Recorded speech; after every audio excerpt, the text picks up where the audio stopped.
Well, happy Friday, ladies and gentlemen. This is our last day of week 10 and your fourth online lesson. Some of you are doing so good, keeping up every week, every day, watching the videos and submitting your homework. A couple of you are a little behind. You're just realizing that class has been happening, so you need to get caught up. And all of the assignments from Monday through Thursday are open online until Saturday night. And then this one, Friday's work, will be open until Sunday night.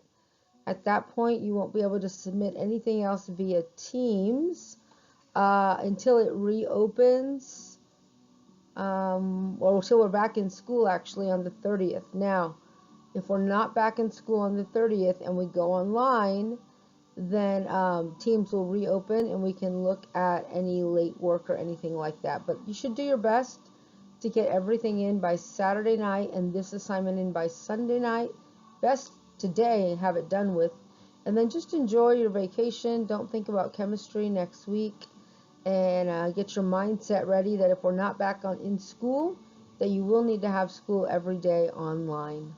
So let's go ahead and get started. We're on Stoichiometry day 4. Hopefully as I'm talking, you're copying this down, your topic and EQ, as well as the DNA, learning targets, and homework for today. Once you finish copying it down, you're going to want to pause the video and answer the DNA question.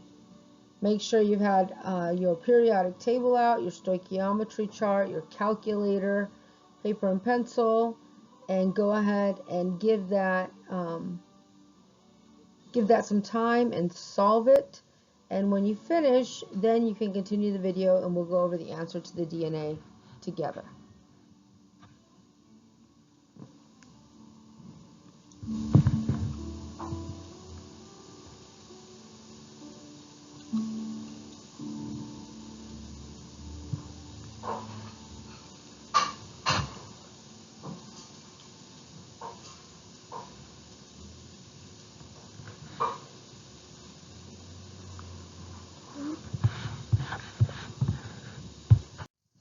All right, so here was our DNA question.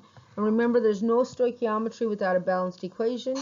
And here we've got what mass of ammonia will be produced from excess hydrogen and 0.064 grams of nitrogen. So our unknown is what mass of ammonia, and our known is 0.064 grams of nitrogen. Keeping in mind that the hydrogen is not involved here. Why? Because we have an excess, which means we have more than enough. So it does not need to be involved in the equation. So let's go ahead and write that equation out. We've got nitrogen reacting with hydrogen to produce ammonia. As you can see on the screen, it's already been balanced. It takes 3 hydrogens to react with 1 nitrogen to produce 2 ammonia. Remember, those are mole ratios. So we'll be using those as our bridge to get from moles of A to moles of B, as you can see on your stoichiometry chart. Our known and unknown for this problem, we've got our grams of nitrogen as our known and our mass of ammonia as our unknown. All right. Again, if you didn't have the right balanced equation or you were unable to correctly identify the known and the unknown, then you probably haven't solved the problem correctly. So pause the video and you try to solve it on your own. Once you try to solve it on your own and struggle through it, then come back and check your answers, and that's how you learn. If you just look at the answer and it makes sense, you'll be like, oh, that makes sense. Then when you try it on your homework, you're not going to know how to do it. You learn much more by trying it on your own and then checking your work. So if you're ready to go, then let's go ahead and move on to see how we solved it. This is a mass of A to mass of B problem. Those are the problems we learned how to do in yesterday's lecture. 3-step conversions, the most common conversions are mass of A to mass of B. So we're going to have 3 different steps. We've got the first step, which is going to involve molar mass, and then mole ratio, and then molar mass again. So let's give that a go. 3 steps. Grams of nitrogen, And in order to get the molar mass of nitrogen, we have to look up, use our periodic tables, and multiply the molar mass of nitrogen by 2, because nitrogen is diatomic. So taking 14.01 to 28.02, and we have 28.02 grams of nitrogen in 1 mole of nitrogen. That's why it's called the molar mass, the mass of 1 mole. And grams of nitrogen cancel out. The second conversion factor here comes from the mole ratio. Remember, the mole ratio comes from the balanced equation. So we check our known. Again, it has a 1, the invisible 1 mole. But our unknown is ammonia, which has 2 moles of ammonia. So it's a 1 to 2 ratio. For every 1 mole of nitrogen, there's going to be 2 moles of ammonia. Mole ratio. Right? And then our moles of nitrogen cancel out. All right. Before we do our third conversion factor, let me go and erase some of these lines. And our third conversion factor then is going to be this one here, to go from moles to mass. Moles to mass is also molar mass, but it's not molar mass of nitrogen like it was here. It's molar mass of ammonia, of B. Ammonia is B. So again, we need to look it up on the periodic table, add up 1 nitrogen and 3 ammonias, and that's it. You're not going to multiply it by 2. Do not multiply it by 2. Why? Because this is not the mole ratio. This is molar mass. Okay? Molar mass is always the mass. That was a terrible M, huh? Always the mass of 1 mole. That never changes. Okay? So, mass of 1 mole. Let me fix this M here. Didn't work out so well. There we go. So, again, mass of 1 mole of ammonia on the periodic table, 17.04. So, let's fill that in. 1 mole of ammonia, 17.04 grams of ammonia. Moles of ammonia cancel out. All right, now on your calculator, you are going to multiply the grams of ammonia, divide it by 28.02, multiply by 2, and multiply by 17.04. Put all that in. Let's check your answer. 0.078 grams of ammonia is our answer.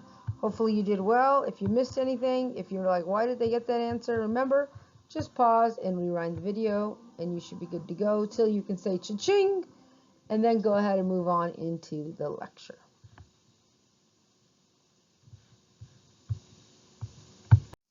All right, so this is going to be part 4 in chapter 12, our 4th lecture, Tuesday, Wednesday, Thursday, and today, Friday. Go ahead and draw a line under your DNA, and let's begin our notes for today, which are simply going to be practice. We're going to be practicing what we have learned yesterday, a few more problems. If you were really good at yesterday, you can probably play this video on double time. If yesterday was a little bit uncertain, you might want to keep normal speed. If you're having a really hard time, you may want to slow it down.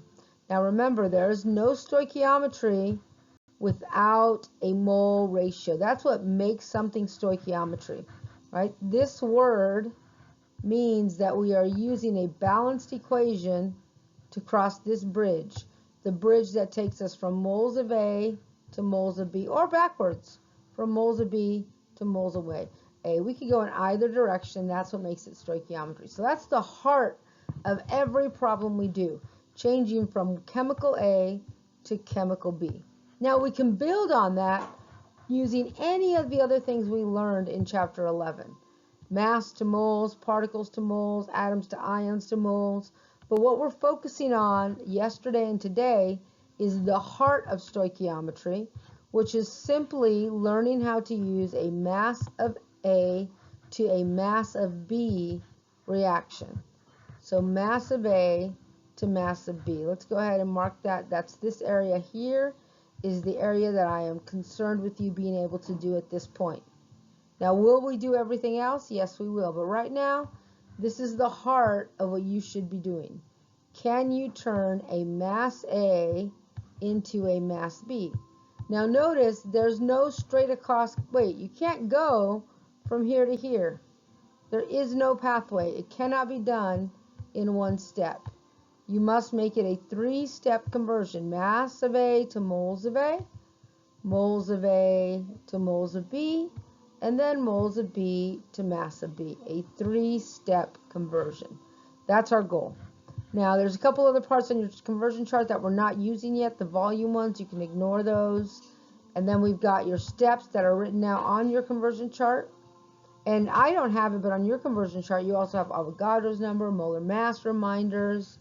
So all of that will help you, although we're not using Avogadro's number today yet. All right, let's go. We're going to do just 2 problems today, and as a review, and then you'll have some time to work on your homework. All right, so here's our first problem. What mass of water is needed to react with 2.5 moles of calcium hydride? Now, since this is stoichiometry, we must start with the balanced equation. And we already did this balanced equation yesterday. So if you take a peek at yesterday's notes, you will see we have the balanced equation of the reaction between water and calcium hydride. So I'll go ahead and put that up on the screen here so you can copy it down into today's notes. Calcium hydride reacts with 2 waters or 2 moles of water to produce 1 mole of calcium hydride and 2 moles of hydrogen. Keeping in mind that in front of these ones that don't have a number, there is the invisible 1. 1 mole and 1 mole. Pause the video while you write that down.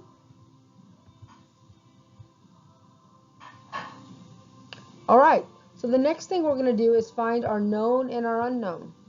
Give yourself a second and read the equation again. Fill in your known and unknown, and I'll pause.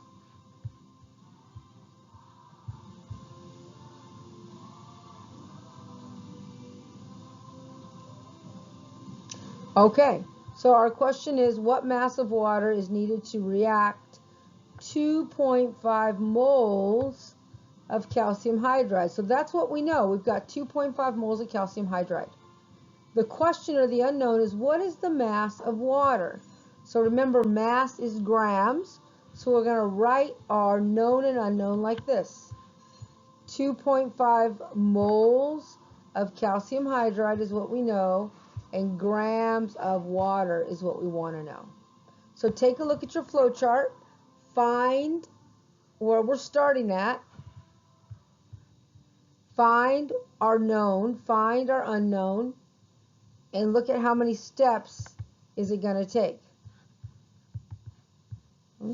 We've got moles of A, and we want to get to grams of B. Right? That tells us where we're starting and where we're ending up. We're starting with moles of A, and we're going to mass of B. So that's only a 2-step conversion. Moles to moles, using a mole ratio, which comes from the balanced equation, and then moles to mass, which is going to be the molar mass, which comes from the periodic table. All right, let's get started. 2.5 moles of calcium hydride, our first conversion factor. Pause the video while you fill in the first conversion factor.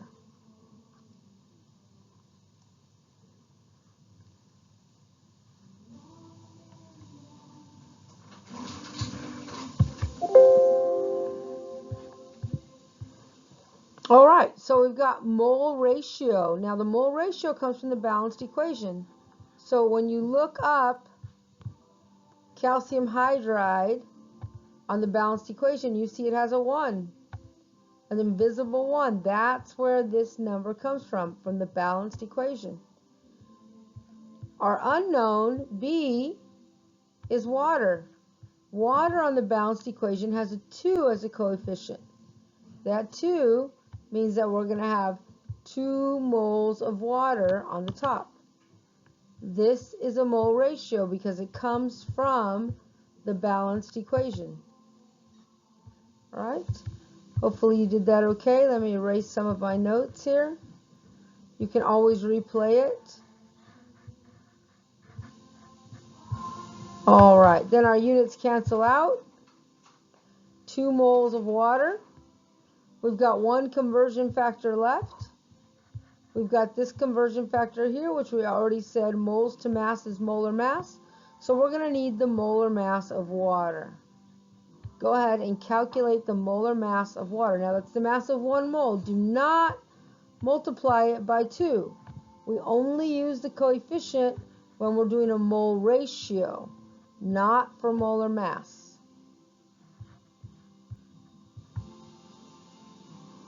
Okay, so the mass of water, hopefully you calculated that as 18.02. We put 1 mole of water on the bottom, 18.02 grams of water on the top.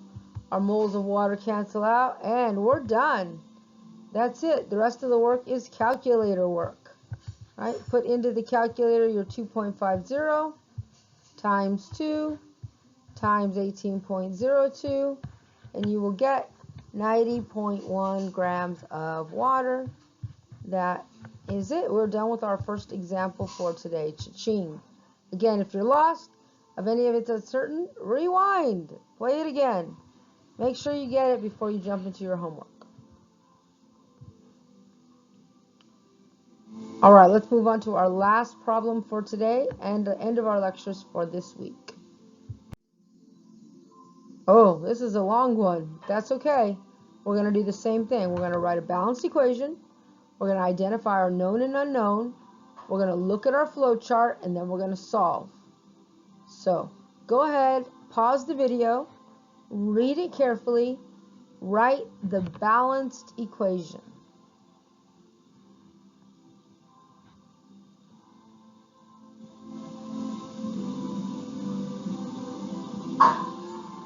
All right, if you're ready to go and you've done your best at finding the balanced equation, let's see how you did. Carbon dioxide reacts.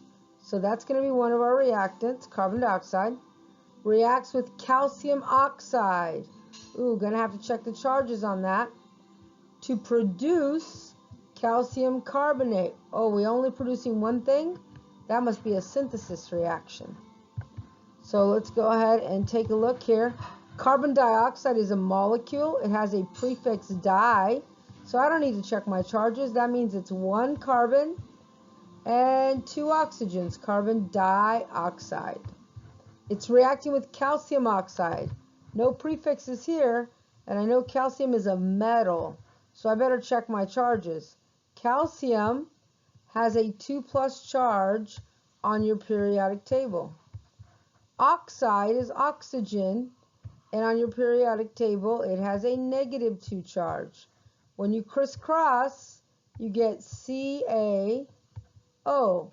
What happened to the 2's? They cancel out. Crisscross the 2's, then they cancel out, or they reduce to 1 and 1. Calcium carbonate. Now calcium carbonate is calcium, which we already said has a 2+ charge. And then carbonate. Look at your periodic table. On the polyatomic chart, you will find carbonate is CO3 2-. Crisscross those because they're both 2's. You get 1 calcium and 1 carbonate. And you don't need, my writing is terrible, you don't need parentheses because it's only 1 carbonate. All right, so once we have all our formulas, we can write our equation. I wrote underneath that. Let me go erase my work here. All right, and then you need to balance this, and it is balanced. There's 1 carbon on each side, 3 oxygens on each side, and 1 calcium. So the next things are known and unknown. If you haven't identified those, pause the video and identify them, and then come back.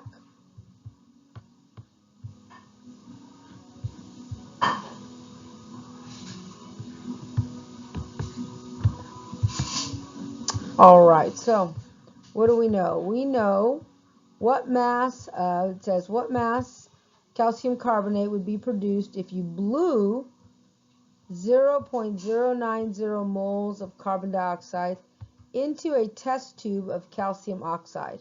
So it mentions calcium oxide, but it doesn't ask us anything about the calcium oxide. What it asks us is what mass of calcium carbonate. So that's our unknown, with carbon dioxide being our known. So let's go ahead and write those in. 0.090 moles of carbon dioxide and grams of calcium carbonate is what we're being asked about. Now, go to your flow chart, find out where am I starting and where am I ending. All right, we're starting with moles of A. We can see that right here. Let me get a different color here. Moles of A. On the A, we know moles, and we want to get to grams of B. All right, so moles of A to grams of B on your flow chart is again a a two-step problem. Moles of A to mass of B. We're going to use a mole ratio first to go from moles to moles on the balanced equation, and then we're going to use a molar mass. So pause the video, solve the problem, come back and check your answer when you're all done.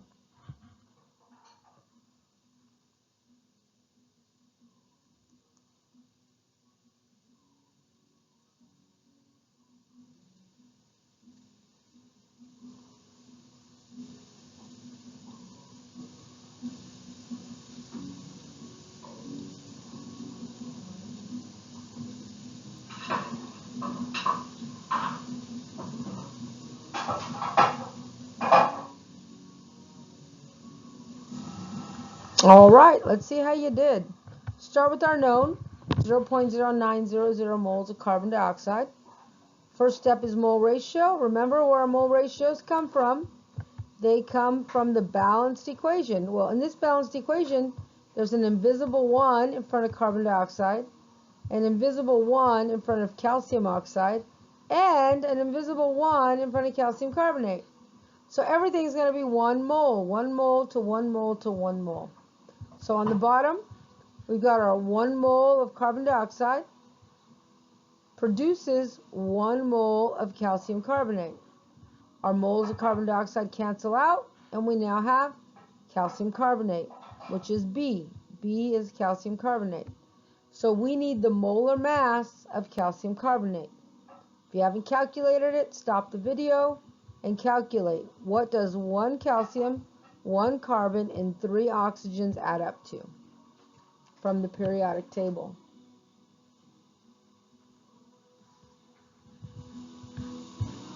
Let's see if you did it right. 1 mole of calcium carbonate has a mass of 100.08 grams. Did you get it right? Do you give yourself a cha-ching right there? All right, looks like we're ready to solve with our calcium carbonates canceling out. Let me get rid of some of my stuff here. All right, so in your calculator, you're going to take the 0.0900 moles. You can ignore the ones, they don't do anything. And come over and multiply by 100.08. And you should get 9.01 grams of calcium carbonate. It's got 1, 2, 3 significant figures because this number has 1, 2, 3 significant figures. Leading zeros don't count, but all of the zeros after the number do count. All right, ladies and gentlemen, that's it for us. That's our last problem. And get your homework assignment done. On this homework assignment, you're reviewing each of the different things we've learned this week: how to interpret an equation, how to write mole ratios, how to solve mole A to mole B, and then how to solve mass of A to mass of B, or moles of A to mass of B. And once you've done those, submit them up on Teams along with your notes for today, 2 different assignment locations which are already posted. And that'll be it. Have a great spring break, and I will see you in class or on Teams on the 30th.